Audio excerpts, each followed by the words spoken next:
We are live on the Information Super. How a glorious time zones to all. Welcome to Nothing But a Good podcast. How you doing, Tezz? I'm doing good, Law. I'm doing good. How's it going, my man? I am good, Tezz. I'm good. It has been a gloriously busy week in the Nothing But a Good Time camp. We played in Harrogate on Saturday, miles away from all of us living on the South Coast. Our first big theatre show in a big theatre since we started the show. So it was a wild gig, and thanks to everyone that came to the gig. It was really quite a good gig. I think everyone enjoyed it, so we enjoyed it. Long way to go though, Tezz. We left at 8 a.m. and we got home at 6 a.m. So out for 22 hours.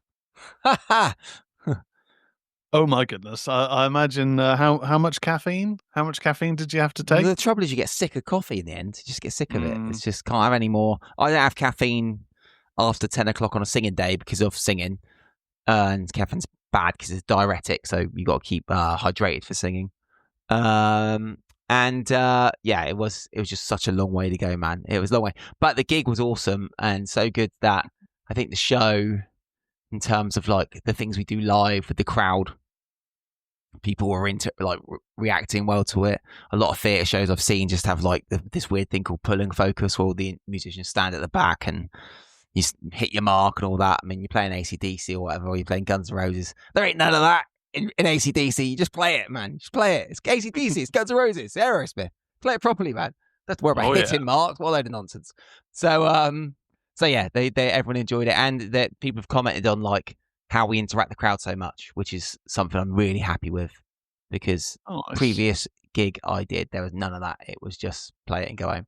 So the previous show I was on, it was just play it and go home. So I'm happy that all the 6 months of rehearsal is paying off, I think, in terms of the live show. Like so it's great, man. It's great. And you've done really well on your TikToks this week as well, haven't you, with Mystery Horror? So it's all been a good week. Yeah, it's been good, productive. Yeah, I mean, the TikTok channel, the Instagram is basically just advertising my horror-based podcast, but I quite often talk about particular films that are hitting streaming services and whatnot. And yeah, it's just had some nice little growth over the last couple of days. It's been pretty awesome. Little dopamine hits, as we call them, isn't it? Yeah. Your creative content is growing, and you're like, oh. I was addicted to looking at the Harrogate ticket map, Tezz, like for weeks. I was just refreshing it, seeing if a seat had gone. Oh, 2 seats have gone. I was like addicted to it, man. It was wild. Probably not healthy for the brain, but you know, feels good at the time. Yeah. Man. Oh yes, 2 more have gone. Yes, it was pretty wild. But yeah, man, it was good times. And been a good week. We got a different show. This is our 4th episode now, Tezz, today, isn't it? We've got a bit of a different show. The break from the norm. We've got a special guest, Tezz, and it's at the end of the interview for this special guest. We will find out how much of a fan of the band basically got a guy on who is a very good singer for a tribute to one of the biggest bands in the world, for a tribute to a band that I've sang for as well, not the same tribute band. So basically, 2 Johns don't make a right, Tezz. And today we've got Ali Ward on, the singer of Wrong Jovi, one of the UK's premier Bon Jovi tributes. So we had a good nearly 50-minute chat with him. And at the end of this interview, we'll come back to me and you, Tezz, and we'll find out how much of a Bon Jovi fan you are after the interview. Did it sway you? I mean, I no. We'll find out after the interview. We'll find out after the interview. It might, you never know. When we come back, Tezz, after the interview, we'll find out if Ali has swayed you into being the UK's premier Bon Jovi fan. We'll find out. I look forward to finding out. So thank you for everyone checking out the podcast today. If anyone is new here, any Wrong Jovi fans, check out Nothing But a Good Time, our rock show that's touring the UK. Check out Tezz's Ministry of Horror as well. Yes, check out Ministry of Horror on YouTube, Apple podcast platforms and whatnot, and TikTok videos. Yeah, follow on that if you like horror, or even if you don't, just give me a follow. And check out Nothing But a Good Podcast. You're here now. We are doing this show weekly. Music discussion, music news. I've got 20 years of touring around the UK, touring around Europe and the world, playing music in Voodoo Vegas, playing in Bon Jovi, playing in theatre shows. Tezz has played music. We love music. We got passion for music, and we love discussing music. So check out some of our previous episodes if you're new here. Thank you for checking out this episode. Let's throw it to the interview of Ali, and we'll be back at the end of the interview for more discussion. We'll see you guys after this interview. Okay, guys, joining us now, two Johns don't make a right. It is the singer of Wrong Jovi, Mr. Ali Ward, another Bon Jovi singer, one of the guys who's touring the UK, doing Wrong Jovi, one of the biggest rock Bon Jovi tributes in all of the country, in the world maybe. I don't know. There's loads of Bon Jovi tributes, but these guys work really hard, and it's great to have Ali. We reached out and connected on the phone a few weeks ago, didn't we, Ali, about something? And I was like, Ali, you've got to come onto the podcast. And we started chatting about music. And so if no one knows, I've sang for Bon Giovi for a little while, about 20, 30, 40 gigs I've done, probably about 40 odd gigs I've done for him. And Ali, like I said, is a singer of Wrong Jovi. Tezz, are you a Bon Jovi fan? Because this is some people's dream right now. I like a few songs. I will say that. I'm not gonna lie to you and say I'm a diehard Bon Jovi fan, but there's a few songs. They're the sort of songs when they come on and you've had a few drinks, you're just like, yes, let's go. Wrong gender. I think that's the problem. Welcome to the show, Ali. Good to have you on the show, and great to have you here. So, Ali, first off, like, where did your journey in music start? Because that's, I think, where we like to chat about this on our podcast. Well, I mean, to be honest, like any sort of person who grows up listening to rock music predominantly, you always want to be in a band, etc. And for many years, I was probably like how a lot of us who, aspire to be that, you want to be in your own originals band, if you know what I mean, and making your own music, not wearing someone else's shoes. And for a few years, I tried to kind of go down that avenue, and I knew what my strengths are from very, or should I say, I knew what my ears, dictated to me, my musical taste. So what direction I've always wanted to go into. But if I was truthfully honest, what I liked and the sort of music I would love to produce probably wouldn't have fit with the times of where we were at that point. I mean, I think when I first started sort of trying to follow that avenue, it was probably around the mid-noughties, really. And then by that point, you've got bands, well, I don't know, were bands really a thing? I think it felt like it's been a bit of a dying breed in the last sort of decade and a half. And I guess in some ways, I sort of abandoned the idea, really. It felt like we never got out of the rehearsal room, really. And I grew up in Swindon, and our music is great locally, but it's full of cover bands. And, I'm sure, you wouldn't be able to tell me, any sort of Swindon band that's come out and made any form of noise out there in the last sort of God knows how long it's been, apart from Billy Piper. But there you go. She's a Doctor Who. That's pretty cool. Well, if you like that sort of thing. But no, I mean, it's a very sort of hard sort of area in which to sort of try and do an original band which would be credible. And then also, you're very naive when you're in your 20s. You think, oh, if you can make it in your own town, you've made it, when really the goldfish bowl is a lot bigger than what you might think. And, so really, I sort of abandoned that, and I went down really more the competitive singing side for many years, really, which was to go down like competitions, whether it be karaoke. I mean, well, it was karaoke where I actually found out I could sing a particular style, that where a lot of people do.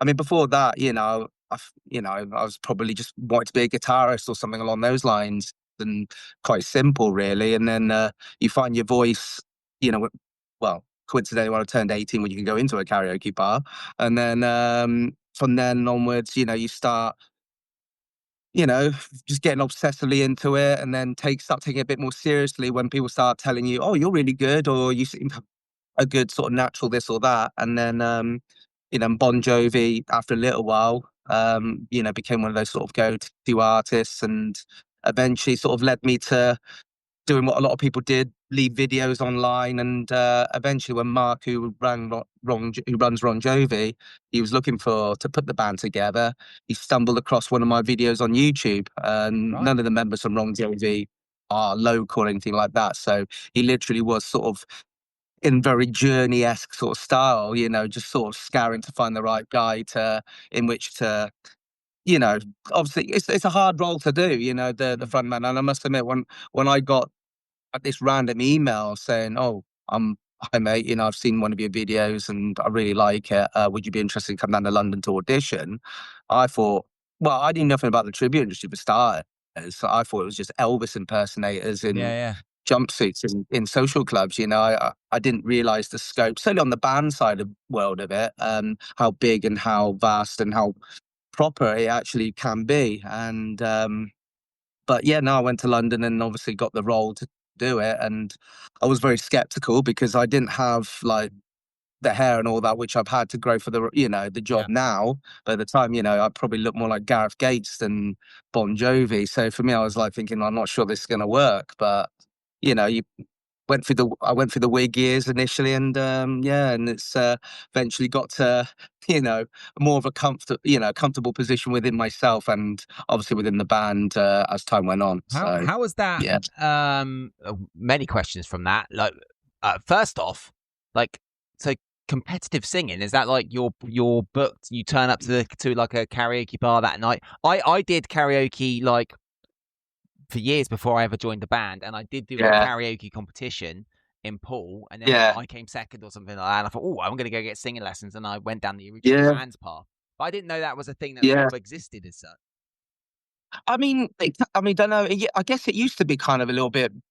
I wouldn't say I like to use the word big because it's karaoke, but you know, you had to start somewhere in regards to finding yourself and that you can actually hold a tune. And obviously, initially, it's you sing your favorite artist. So for me, it was Oasis. You know, so it's not hard to sing "Hold a Wonderwall" for Christ's sake. You know, very monotone, and you realise, oh, it's all actually not that bad singing in front of people. You know, because before that, I would have been a little bit more, you know, shy about it, and then obviously you know, you start going every week, and then you see an ad saying they're going to put a competition out locally, and then if you win that, go on to a regional, and then regional goes to national, and then you know, and then obviously sometimes there's big money at the end of it, and you know, and I did, you know, after obviously a lot of trial and error, finding what were my go-to songs and etc. What were your three songs? I guess you'd say, yeah, you know, it kind of gave me my go-to songs really were Bed of Roses. Right. That was my ballad. And what would have been before that it would have been something like Angels by Robbie Williams. Oh, wow. So I don't know. It you know, at the end of the day, you know, I wouldn't have been as bold enough to go on and done something as, you know, quite heavy and dark. Because again, you have to sort of play the game really. It's a bit like with the TV show ones, you know, which obviously again, you know, when you start doing one of those sort of competitions, people say, you know, it would seem to be the thing, you know, oh, you're not bad, you should go on one X Factor. You did one? Yeah, I've done a few of them, Really? a few, you know, and it's again, it's like what you hear really. It's not necessarily about how good you are. A lot of it is, you know, certainly the producer auditions beforehand, they already sort of know what they're looking for, a criteria of a personality, and sometimes backstory, and it's, you know. Again, I think only once I made it to the celebrity judges, you know, and I've went multiple times. And funny enough, that one year I did make it in front of the celebrity judges was part of a duo, and that was the year when they were really trying to push try and forget a winner, which was like a band, and because they never had one before that. But yeah, you know, it's that's where I sort of, you know, started learning my trade, if you know what I mean, just to be, you know, I mean, I'm a competitive person naturally, so I loved the sport element of it. But from an art, you know, so it was nice to sort of test yourself against, you know, certainly the better male vocalists, because you come up against someone who's a female and they can belt out flawlessly Celine Dion, you know, you're done. You know, it doesn't matter how good a guy sing you are. 9 times out of 10, yeah, they always tend up to be the winners. But you know, but for me, you know, I enjoyed the crack of just, you know, using it as a bit of a sport, make a bit of money on the side every now and again, and then eventually, you know, when there was opportunity to do something a bit more artistic, like, you know, because I did start and get back into original music again during that period, because yeah, again, there's always an inkling that wanted to be in a band really, and I must admit, tribute world didn't at all come into my psyche at that point. I was just going to say, like, how did you? Obviously, it was quite a surprise when you got the call to do the audition and then got the gig. How much of a kind of a, I don't know if a culture shock's the right word, but how much of a shock was it when you first stepped into that world? That's my question. Doing cover bands, and then doing, you know, seeing what sort of hunger there was for that. And John Bon Jovi, such a big personality on stage Ali. Yeah. And if you say necessarily hadn't fronted bands too much, how was it to go to do that sort of big frontman personality? It took me a little while to feel comfortable because, again, it was just knowing what was expected in order to be competitive against other more established bands. So Bon Jovi had been there for at least 10 years by the time we arrived on the scene. Bon Jovi experienced probably about 20 years. And and that's the one thing, you do your homework on, I don't like to use the word competition, but, ultimately, because at that point we weren't competition, we were fresh faced and everything like that. But you look and see them, you look for them as inspiration and see what they're doing. So for me, I would always pay an extra attention to who their front man would be. So at the time, I would say Andrea from Bon Giovi was something I really looked a lot in at too. I thought he was brilliant. And again, you just sort of see, okay, what can I take from that, and what are they not doing, which I could do? And but again, it was just a little. I think it's just having confidence and courage to really let go and think, all right, for these 2 to 3 hours, I'm not going to be me. That's the bit where you need to kind of get out of your head. Really, is that you are somebody else. But over time, I've learned to sort of leave, to have a bit best of both worlds. Really, up there. Really, at the end of the day, these people know I'm not John Bon Jovi. Yeah. So, there's no point in me trying to be, you know. Exactly. I'll do the gimmicks, I'll do the accent, I'll sing the songs, but there's still a lot of me up there as well, and as there is of all of us. You can't, in a day, I shouldn't forget that I'm a person in my own right as well. Yeah, I totally exactly know how you feel. When I got asked to do it for the first time, I think I had like 2 or 3 months notice. Maybe I had one rehearsal with them. I mean, I'm a massive Bon Jovi fan, and of course, like there's the Wembley '95 show. Like that's one of them when they're at their best. And I remember I flew up from Bournemouth to Liverpool really early in the morning. In fact, it was a festival in Manchester, just out of lockdown. It was, or when everything was open up a little bit, and I was absolutely. There's 2 gigs in my life where I was probably pooping myself the most. Obviously, there's Voodoo Vegas gigs, but that's different because it's like that's our music, and like we're gonna make it. Whereas when I was doing jobs for other people for the first time, there's that Bon Jovi gig in Manchester. I was so scared. And I got there so early in the morning as well. I got there about 11 o'clock in the morning. I just had to wait and wait and wait for them to get to turn up. They didn't get there till about 6:30 or something like that. I was there for so long, absolutely scared out of my brain, knowing, oh my God, I've got to do like an American accent. Because for years I've been performing as myself. For years, I'd never pretended to be anyone ever.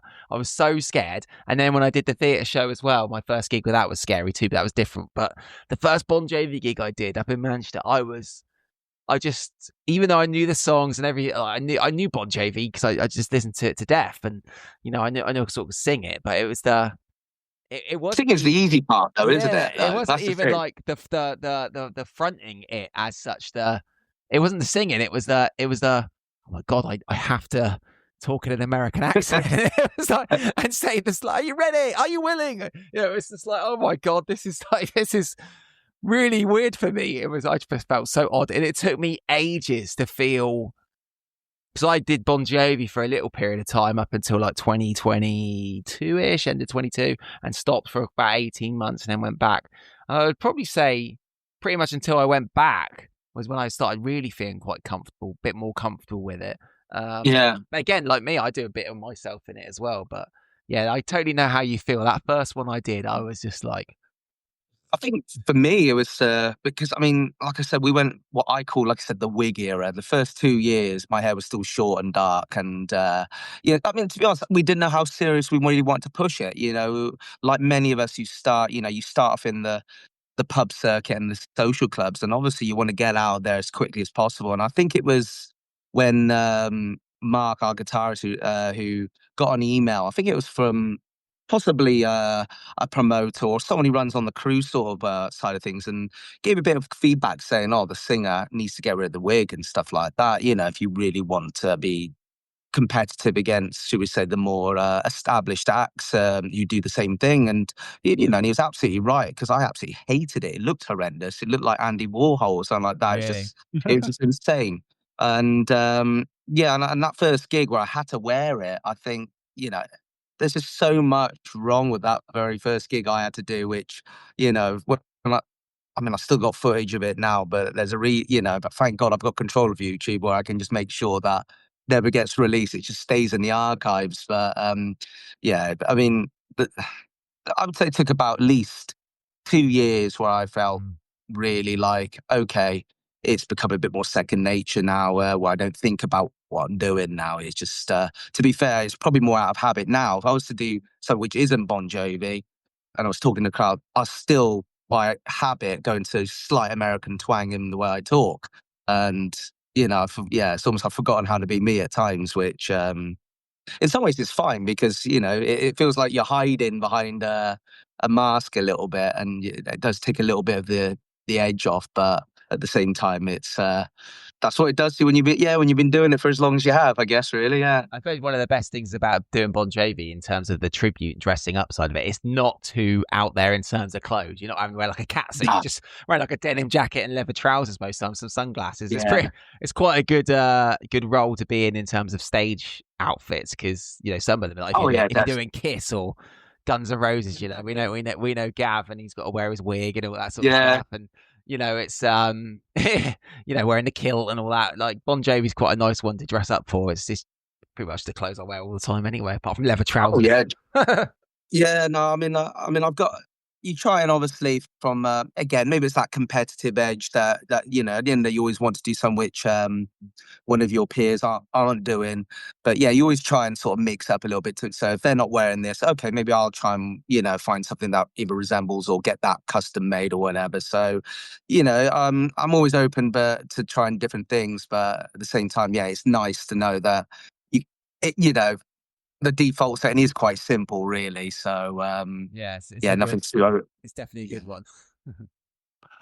So I mean, in terms of, obviously you mentioned the dressing up and the hair for Bon Jovi, was, I guess, a twofold question. Was the initial wig, was that a feeling that, well, I've got to have the hair to look like John, or was that like a, hey, you haven't got the long hair, so you need to wear a wig? It was kind of a prerequisite that when I was told about the role, it's like, oh, you're gonna have to wear a wig in there. And like, I mean, it's one of two things, really. Again, maybe this is me being inexperienced at the time, but I think a lot of virtually all of them go for this sort of post sort of 2000s look, sort of, with the more the emo looking sort of hair, which he's had since certainly this century. And and the wig, that I tried to get a wig, it was simple because it's a bit more simple. I think if it was something a little bit more like the 80s look, which in many ways I think actually that would have been cooler and more unique,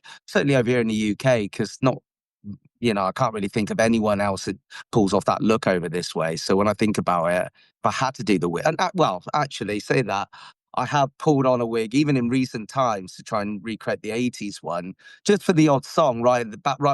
Before we do Living on a Prayer at the end.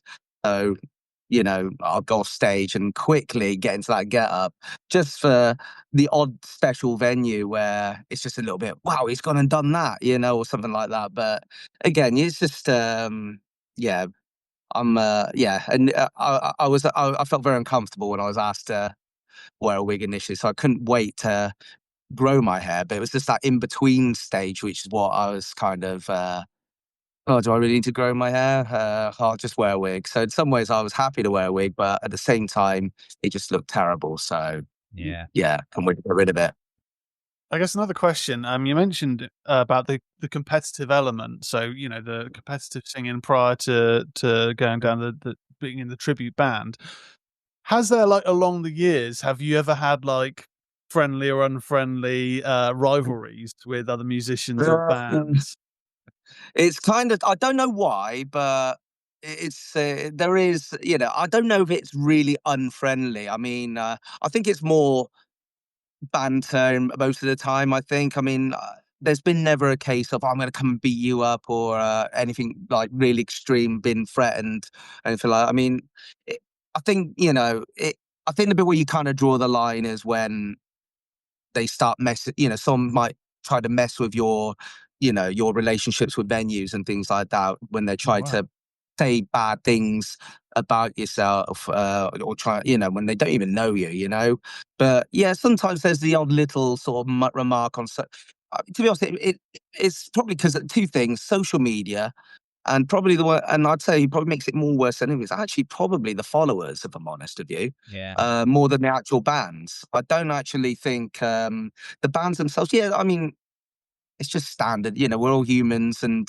especially when it's males involved, and of course, there's going to be the odd little remark which someone if might not take it kindly, but ultimately, the ones where they really stoke up the stir it really is actually followers of one particular band, or even followers of Bon Jovi themselves, actually. It's like, how dare you do, no one can be John, it's like, how dare you do it? And unless you're endorsed by John Bon Jovi himself, you've got no right to be doing this sort of thing. And, it's all kind of, it's all school ground stuff, really. And sometimes it's, you can't help think, do you know what, this is hilarious. I'm just going to be the pantomime villain because it's entertaining sometimes, to play along to it. But most of the time, I don't, I don't wish any malice on any sort of my peers. I mean, at the end of the day, I looked up to one or two of these bands as a point of reference of what I thought the standard was. And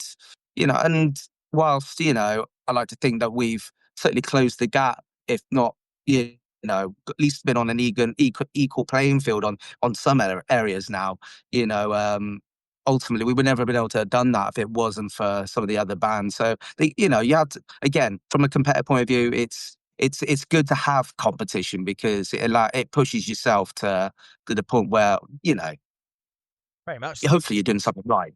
Very much. Yeah. I remember back in the day when Voodoo Vegas, so I'm not going to say the two tribute bands, it's not Bon Jovi. When we would go out and play with tribute band to another rock band, we'd go and support these tribute bands because they'd pull in 300, 400, 500 people, and then we'd, like we said on the previous episode, like we sell merchandise and try and grow our band in front of that sort of captive audience. But I remember we'd support one tribute band to this certain band, and then we'd support another tribute band to this certain band. And I'd have members of those bands phoning me up going, I can't believe you're supporting them. You are supporting us. And they'd get quite pissy with us about it. And I was like, well, how does it affect you? We're just going out and playing and we want to grow our fan base. And I had it quite a few times with, there was three of this band, there was three tribute bands to this one big rock band. And, I'm sure, I've said what band it was in the previous episodes. But I'd have people from those bands phoning me up, getting very annoyed at us. On days of gigs, I remember being at, I think, Portsmouth Wedgwood Rooms, and I'd be getting messages going, I can't believe you're doing this gig tonight. And like, we were just a support band going to play for free. We never get paid by any of these bands.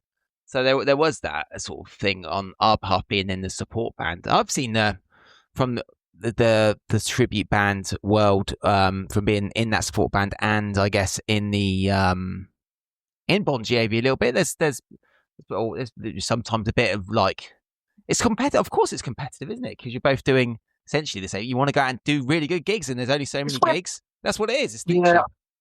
I mean, that's where the money is at the moment. I think that's part of the reason why, certainly, obviously, unless you're this big established, whether it be originals or whatever you might do, in terms of where most people can make most of their, a fairly comfortable living is in the tribute world. And obviously, whilst I always like to believe there's always venues for everybody, at the end of the day, it's like a monopoly board, so, and I totally get it. At the end of the day, it doesn't make sense for a venue to book two of the same. I mean, some do, but it doesn't make sense generally for a venue to book two of the same thing in that same calendar year. And ultimately, if that band sells out or does really well and they have a good relationship, why would they want to change that? And you totally respect that. You just hope, obviously, that it's just shift the shoes on the other foot. You want them to look after you as well as as a working class, a business relationship sort of thing. And, I can understand why acts get precious when they feel someone's, sniffing around their territory, if you want to call it that. And, it's funny you mentioned about, supporting one band and, a tribute band, and it might be someone who does the same thing that might get a bit funny about that. I mean, we've been in that sort of role ourselves where, we're friends one particular tribute band, but we're working with another tribute band that does the same sort of thing. And again, there's kind of like a lot of you know, they're, you know, and, you know, you just sort of can't please them all at the end of the day. And, you know, you just have to think of yourself, you know, and I'm sure they've been in your position as well. So it's business is business at the end of the day. It is, you know, we just go from our point of view, you know, we obviously we go where the money is, but also always going which will give us a stepping stone into doing something that, you know, helps our progression in the long run. Quick fire question, Ali. What's your favourite Bon Jovi song? This ain't a love song. What's your worst song to sing? Like you one you think, oh god, this one. It's, do you know what? I think probably Living on a Prayer, if I'm honest. I can't stand Because it. it's overplayed, or because of the singing, like the Well, sing? yeah, I mean, thing when you've done, you know, when it's about nearly 20, 25 songs down the line on a night, and you know you got to sing the next night, or you've done those 2 gigs, and it's like, so it's basically song number 50 after 2 nights. Yeah, you know, I think I could quite happily leave that out of the set list, but I know it would probably be very, yeah, mob. Imagine. Good night. You won't play Living on a Prayer, mate. I mean, we've opened it at 1 or 2 shows. We thought we'd throw a curveball in, you know, and do like what they did in '95, where they opened with it. Yeah. But you know, you open with that, and then it's like, how on earth do you finish, you know, on a song that gives that same sort of high, you know? And again, it's just down to how, I guess you just have to be clever with how you know, you do your showmanship that leads into that last song, I guess, really. But yeah, to go back to your question, yeah, Living on a Prayer is not my favorite to sing. Always find goes down really well. And it was a single, but I think In These Arms for Bon Jovi, it's obviously not a massive, huge hit. But Yeah. it's quite big. It always goes down great. It's a nice sing as well. I like singing that one. It's a good sing. It's one of the harder ones to sing, depending on how, you know, what key you're doing it in. I mean, when we first started, for those first sort of 2 years, we used to try and, probably like a lot of us try, thinking, yeah, we'll do it all in original key, you know, record. Bon Jovi you know. don't even do that. Goodness me. No, well, we try to, and obviously as you get more busier, I think there's no way in hell I could sing that night after night after night. Not that, just that song alone. It was just impossible, really. And then after a little while, you think, okay, well, we'll do what Bon Jovi did and then drop the keys down a little bit, and then yeah, over time. Again, I think that's the other thing that sort of dictates really set lists. Really, is just you know, it's pacing yourself for vocal recovery, and you know, I think your schedule sort of dictates it, really, as well as. I've become addicted to ginger, basically. I think it's just, I'm half made up of ginger and peanut butter, generally. That's sort of what I'm made out of right now. I think I always have ginger every gig. We played with the Dead Daisies years ago, and John Crobby was there, and he was like just chewing on raw ginger. And he was like, "This is the best. This is the best thing." Not that I chew on raw ginger, but He was in the lineup for Dead Daisies that time. that was Marco Mendoza, Doug Aldrich, John Corabi, the guitarist guy who runs it. I can't remember the drummer as well, but the guy who drums for Journey now was the drummer in Dead Daisies. Oh, Dean Castronovo. Yeah. Ah, brilliant. Yeah, so Yeah, no, he's an amazing singer as well. They were so far up our butts for going. We went 1 minute over on our set. Like they were so pissed off. Their management were so angry at us, man. Like, not that it was like a conscious thing. It was literally probably a minute 30 seconds at most. They were so angry, and we played 2 shows. Next night we went, and they pulled us aside. Not the Dead Daisy members, the management pulled us aside, and they were, look, we cannot have that happen again. We toured with Kiss just a few months ago. If we did that with them, we would have got booted off the tour. If you do it again, you'll never play with us. Spoke to us like we were 5-year-old children. But you know, you understand it. It's you can't really do that sort of thing. But yeah, they were so angry, Ali, like, and Tezz. They were so angry. We ran over by, and then we never really ran over. I think the venue was running late, and I had mega flu. Have you ever done that, Ali? Done a gig with like super flu and you can't sing? It's the worst. Yeah, I've done a few. I mean, this year in particular has been a bit of a challenging year. I don't know what it was, whether it was, you know, new strains of COVID or whatever it might be, you know. But it just felt like, I think it was around sort of Christmas time, just sort of got so, I don't know what it was, like congested, and then, you know, how mucus sort of just comes out of nowhere, and it, you know, you feel like it's not touching your vocal cords, and then you try and sing through it one night, and then obviously it has, and then yeah, I don't know, just inflammation it just lasted, and then coughs and respiratory sort of issues. So Yeah, I was just going to say whenever new Bon Jovi albums drop, do you ever try and do like particular songs from them, or is there almost like an unwritten kind of cutoff point where you just kind of go? Well, we did a couple of songs from This House Not For Sale, which is, well, that was 2 albums. It was 2019, between that period, 17 and 19, when that album came out and was toured. So we did a couple from that album. 2020, do you know what? If you could just tell by if you don't like the album when you first listen to it, it's 9 times out of 10. Yeah, no one's gonna, it doesn't inspire you to want to do it. I mean, on their latest album, there's probably one or two that would possibly get done. I think it would be probably what's that one? The one where there's a talk box on it. Oh, I can't remember. That's the one. Yeah. Is there anything out there looking for? I'm tired of talking about some days. Yeah, that's the one. Yeah. The name, it slipped out of my head. But I mean, I've done Legendary when I've done a solo gig. That's the one, Living Proof. Yeah, I mean, we do it, we do it like instrumentally wise in sound check and everything, but it hasn't quite been discussed where we'll actually introduce it properly into the live circuit. But then again, I don't know if enough people will care enough about it, to be honest. I don't know if they would either, mate. I've always found that like there's like the 5 to 7 songs that people go bananas for, and then there's a lot of the other ones that are like, oh, they're waiting for another banana. Maybe 9 songs, I'd say they're like the huge one. Then you'll do something like a Wild in the Streets, and they kind of know it. But there's a good percentage that they don't that's know. The thing.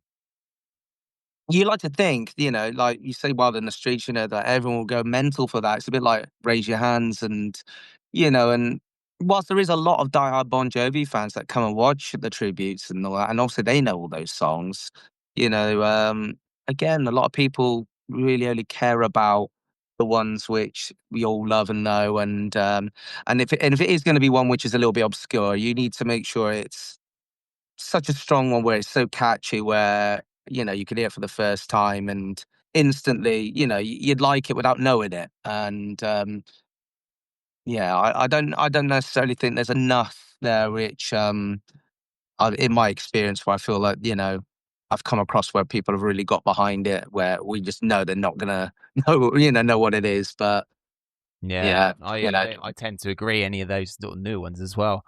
Ali, do you think we'll ever see Jon Bon Jovi on stage again properly, like touring? Well, he did that.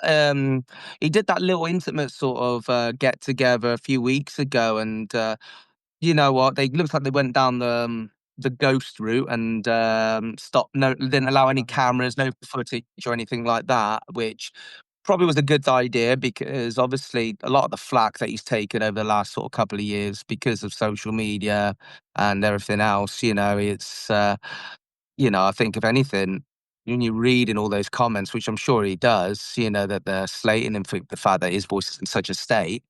It was probably a good idea that, him coming back. So I don't know. I mean, a lot of Bon Jovi fans out there he could take take a dump on them and they will say it's the greatest thing ever.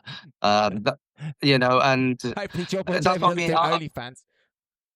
Yeah, well, so I don't know. They're just, I don't know. Like Bon Jovi fans, they're so prickle. It's like you can't say anything bad about the man, And even I'm a fan myself. But if there's the one thing I always say is that if there's one person that can criticize a singer, whether it be another one in the tribute world or John himself, is someone who knows that role, and that you're not saying it to be horrible or anything like that. You just know when someone's having a hard time with something, and and a lot of people don't want to hear it. And whether I think if you ask me, do I think we'll see him on the road properly? I would say yes, because I think his ego wouldn't allow him to just go out like that. I generally don't think it. But whether he'll be at the sort of standard which we all want him to be at, I'm not so sure. I think he's some of the best gigs I've ever seen. I know you're not a massive fan, Tezz. Some of the best gigs I've ever seen live have been Bon Jovi. Like, I went to the last ever gig at the old Wembley Stadium, and it was Bon Jovi. It was wicked. And Twickenham. I think I've seen him the most out of any bands. of anyone live. And he, as a front man, is one of the best ever. And then I think it's fair to say, from a lot of fans' point of views, he definitely took his voice got lots worse, especially after Richie Sambora left as well. It just, the songs weren't great. This is just my opinion, but I think a lot of people on the same wavelength a little bit. The songs weren't great. Richie left. And then his voice started getting not so good. And they did that tour 2023 or 2022, just out of lockdown.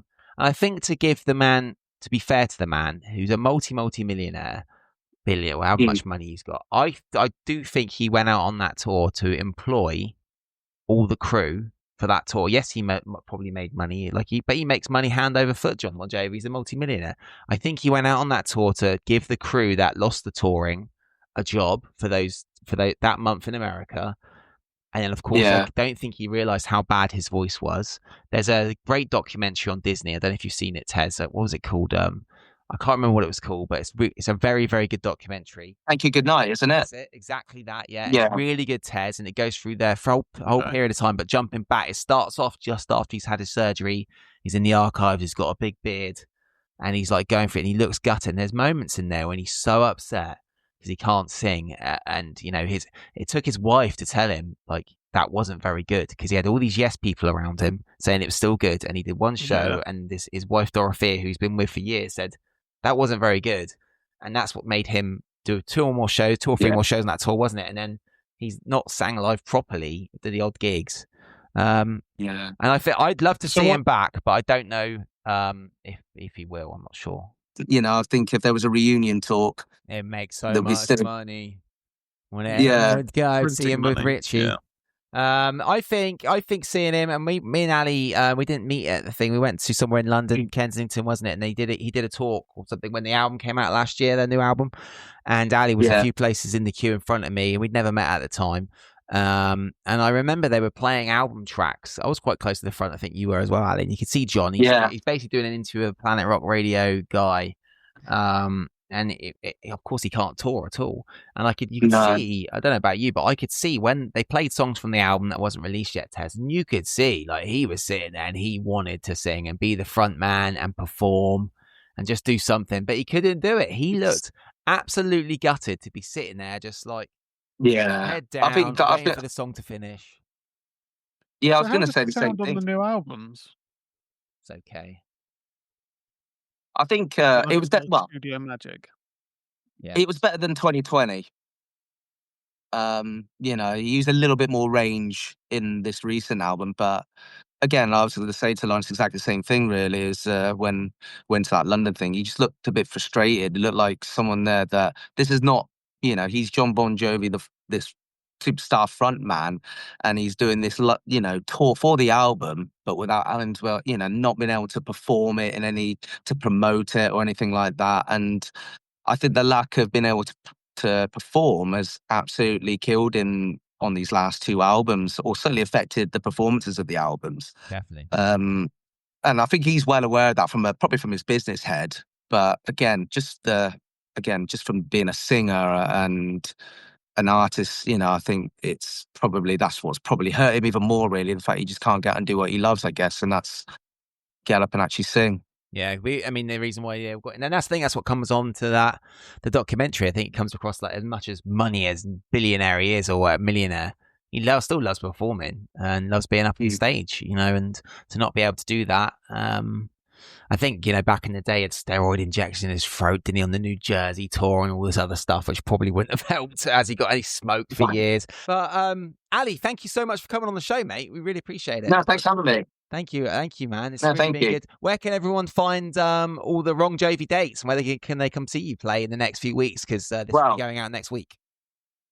Yeah, so I always, like I say to anyone, give us a follow on our group page on Facebook, which is Wrong Jovi. And we did have a proper Facebook page, but Facebook were being a little bit controversial the other year, I think, where it decided to bust a lot of us tributes because they all thought that we were trying to be someone we're not. Funny, but anyway, so yeah, we started a group page which we're building back up our followers to a good couple of, hopefully get back to the numbers where it was hopefully sooner rather than later.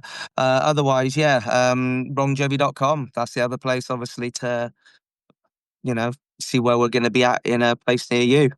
Cool, man. Well, thank you very much for coming on, Ali. Great to see you and great to see your face. I mean, we was chatting on the phone a few weeks ago very briefly, and really appreciate you coming on to the early stages of our podcast we've got here. This Thanks for having me. I really appreciate that. Thank you. You're the first guest, so you'll go down in history in the Nothing But a Good podcast. You're our first ever guest. Thank you, man. Appreciate it, dude. Thank you, mate. So yeah, we'll see you guys later. Let's cut back to me and Tezz for this week's wrap up. Thank you very much for Ali Ward for joining us on Nothing But a Good podcast. Tezz, the big question is, are you now the UK's premier Bon Jovi fan? Well, I now know the name of more songs than I did before the chat. So yeah, I'd say I'm a better fan than I was. I guess the album that I really need to listen to was it 2019, 2020? Is that the one I should listen to? 2020, Tezz. Don't listen to that album. It's terrible. No? John was just fed up. The world was in 2020, which was the weirdest year of the world for many, many years. And it's an awful album. Absolutely awful. Sorry, Bon Jovi fans. I think now, but we're all entitled to opinion. I'm sure there are some Bon Jovi fans who think it's definitely better than Slippery and Wet. Can't imagine there's that many.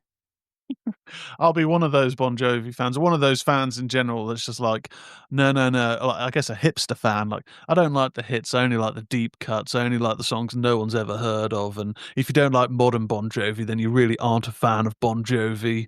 Quite frankly, I'm very pissed off. Quite frankly, the work rate. Tezz, where can everyone find you on the lines? Yeah, so there's me as myself, Tezz Elliott, but it's pretty much just dogs. So really you want to head to the Ministry of Horror. So that is on TikTok, X, Instagram, Facebook, YouTube. The podcast goes out on podcast platforms, but I've been doing a lot of content recently on TikTok. Really appreciate a follow over there and a like. Just like all the videos. You don't even need to watch them. But yeah, just trying to build that brand. It's all horror related. Films, TV, books. So if any of that takes your interest, head on over to one of those platforms and give me a follow. Go check out Tezz on all the information superhighway. And if you want to come and check out Nothing But a Good Time, check us out at nothingbutagoodtime.co.uk for all our tour dates. Our next show is August 9th at Lingfield Racecourse, Rock at the Races. It's going to be an awesome big outdoor show after the horses have stopped running around the track, racing each other. And then we've got loads of other dates. Come and check us out at nothingbutagoodtime.co.uk. We have got lots of cool stuff. We've actually just started a community page on Facebook. So come to the Facebook page and search groups and just search Nothing But a Good Time Community. Come and join our community over there. Tezz is on there as a moderator. It's a way we can sort of connect a bit more then. It's a bit more personal on the Facebook page. So if you are there, please do come and check us out. We've got podcast clips going up there. We've also got all of our YouTube channels and Instagrams and all that good stuff. But if you listen to this, you know it. Thank you very much for checking out this podcast. Thank you to Ali Ward for joining us, our first guest on Nothing But a Good podcast. Thank you to Tezz. You're a great dude. We'll be back next week for more Nothing But a Good podcast. See you guys all on the flip-flop. Remember, you're living on a prayer most of the day, I'd say. Yeah. Wise words. Wise words. Listen to John. So, cheers, dudes. See you on the flip-flop. Goodbye. Cheers. See ya.